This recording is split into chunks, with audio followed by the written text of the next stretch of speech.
I'm Taj. I'm the Community Education Council President in District 14. Trying to figure out how we can support our teachers, right? Because we know that the narrative is that it's safe enough, and so we'll figure it out. But we're gonna work really hard together and make some magic happen. But the reality is that our teachers don't have what they need, and we still don't have answers. And although we don't have those answers yet, we're already in the orientation stage of school with a plan to open September 21st. As parents, as school staff, as students, we say this is unacceptable. And it's not because we don't want to go back to school, it's because we don't want anyone getting sick, and we don't want anyone dying on our watch.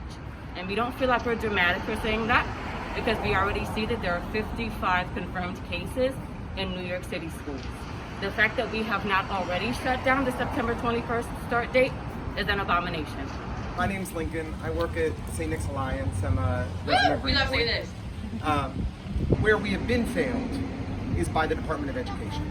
It is apparent to all of us that in-person learning is not safe. The DOE knew 4 months ago that they didn't have the teachers to do in-person learning, a hybrid model, and remote learning. And just today, they tell us that half the time that hybrid learners, half their time, they're not even gonna see a live teacher.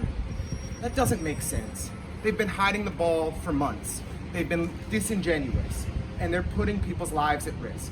It's time that we go to a remote learning model and that we prioritize equity in our reopening plan.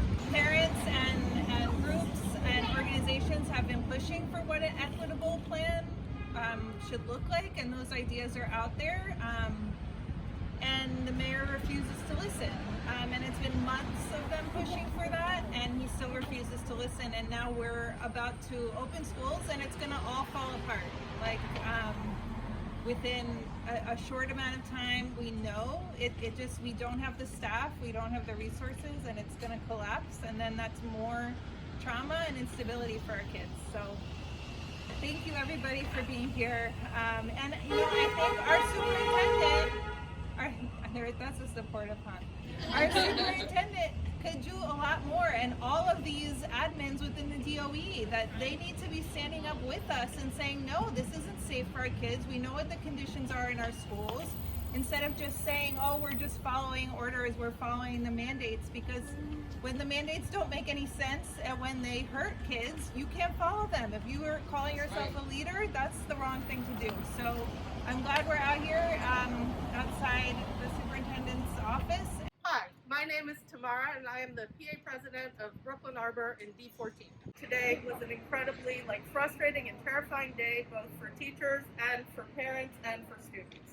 I mean, the amount of chaos, first of all, with schools still not being physically safe, after a week where we know that the track and trace absolutely does not work, period, and there's nothing to say about that except for that.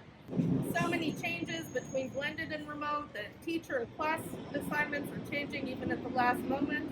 This is absolutely no way to start a school year, and it signals the fact that even with this 10-day delay, that was just a drop in the bucket to what is actually needed to make this work. What we should have been working on is a full remote start with a phased introduction when appropriate, and we haven't done that. So now we have to step back, we have to take the time to make remote work, because that is clearly the only option. Thank you. Yes. Thank you. Yes. Yes.